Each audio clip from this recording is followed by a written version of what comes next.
This will be the final mini lecture for this module on Chinese and Korean art since 1229. And I didn't quite get through, I did not quite get through the Chinese contemporary art I wanted to discuss, but this video really will mainly focus on Korean art. I wanted, though, to end with Ai Weiwei's 2010 installation in the Turbine Hall, which is part of the Tate Modern Art Museum in London, one of the most important modern art museums in the world. And for the second week of this module, so not week 2, but week 3 of the semester, you're going to watch a short clip about Ai Weiwei and his combination of art practice and activism. He is really one of the most famous contemporary Chinese artists today.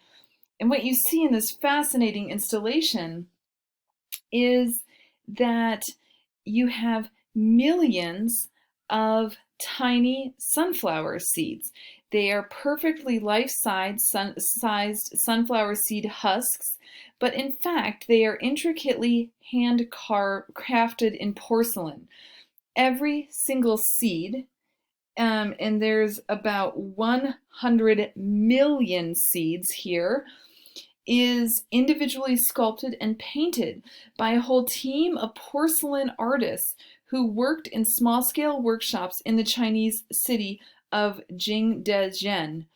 And what we see is the result of efforts of hundreds of highly skilled hands. This is not mass manufactured, and it's an installation that was created specifically for the Tate Turbine Hall. There's always an important installation in the Turbine Hall every year. Kara Walker had the installation earlier this year. We'll be seeing her contribution. And I think what's so important at this kind of, blockbuster location is that I is really asking us the question, how does this work? Grapple with what is Chinese? What does Chinese art mean? And what does this work of art have to do with artistic transmission? Of course, the choice of porcelain is really important here because, oh, and here let's take a look at Ai Weiwei and some of the details from the workshop.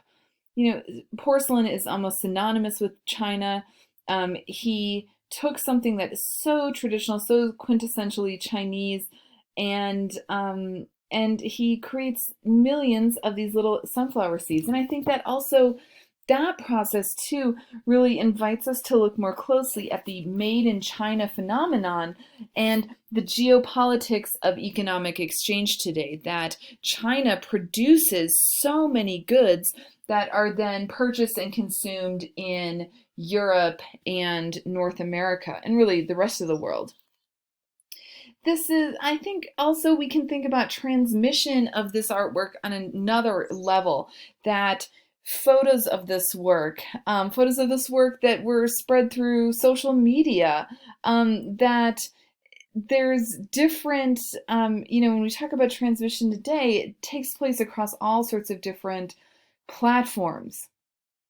And what I love about this installation is that, it's just filling the floor of the Turbine Hall here. In fact, some visitors, there's pictures of kids running across it or playing in it like it's a giant sandbox. There's a kind of different interaction here with the art audience. And so to tie things back, if we think about Zhao Mengfu, who we looked at in the beginning, and Ai Weiwei, I think there's similar reactions here in both, because they both force us to think past or think really through that initial aesthetic response. And we really need to engage with both of these works more deeply in an intellectual way. All right, let's finish up with Korean art. And for the Korean art in the modern period, we're really focusing on the Joseon dynasty, which is a long-standing dynasty that moved the capital of Korea to Hanyang, which is now Seoul, the capital of South Korea. And Yang Seon-gi, he aligned one of the Joseon early rulers. He allied himself with a group of reform-minded Confucian scholars who reorganized Korean society using the teachings of Confucius as their guiding principle. And this is really where we see a lot of influence of China on Korean culture. Just like in China, Confucian teachings emphasize order, peace, harmony, and it includes all of these rules for proper conduct. Let's take a look at this portrait. And here we see the importance of portrait paintings really in the Joseon dynasty. They commemorate the sitter both in life and death. And this painting depicts Sin Suk-yu, who was an official honored for his distinguished service at court and his loyalty to the king. And what we see is a likeness of the sitter. We have some individualized features, but there's still some pictorial conventions here that really give this portrait the kind of official status. These portrait paintings would be cherished by families. They would be used in ancestor worship for generations to come. And here we see Sin Suk-yu dressed in his official robes with a black silk hat on his head. He's seated in a full-length view. That's typical of these official portraits. His head is turned slightly with only one ear showing. That's also the general, the kind of conventional approach here. And we see all these crisp, angular lines and the subtle gradation of color that we see in the kind of folds of his gown. In proper decorum, his hands are folded neatly, concealed in his sleeve, and then he wears this rank badge across his chest. This is usually, this kind of embroidered golden silk here, and it really speaks to his status in society. Particularly, we see birds on his rank badge, and that is a tradition of using birds to identify the rank of the wearer that goes way back to Ming Dynasty China.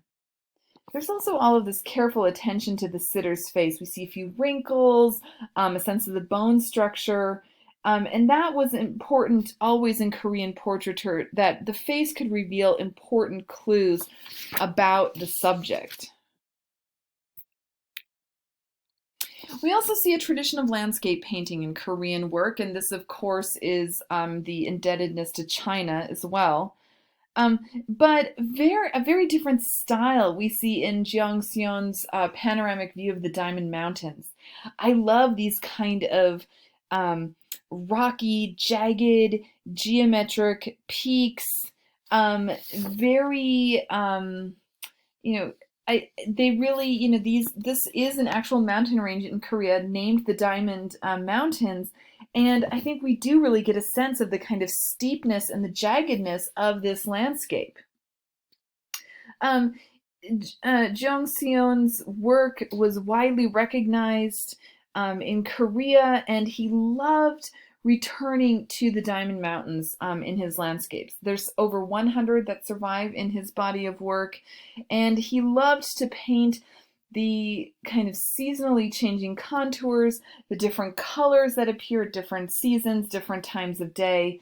And the inscription that we see here at the top right reads, "Even if you visit the mountain yourself and tread on its every nook and cranny, how can your joy be compared with what you feel upon viewing this picture from your bedside?"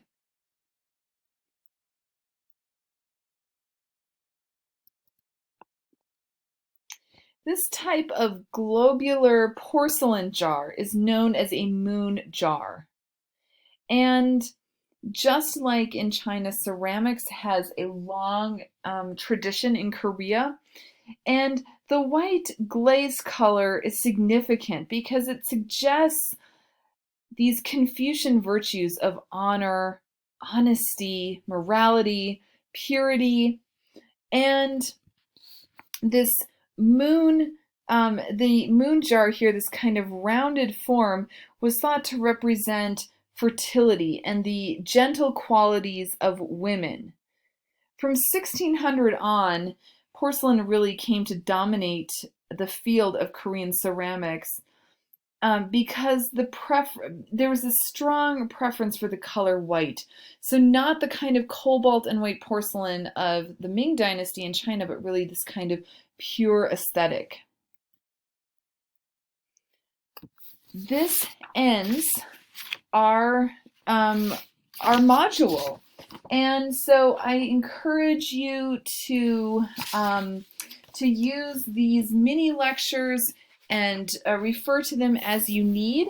And I look forward to discussing all of these topics with you more together in our synchronous sessions.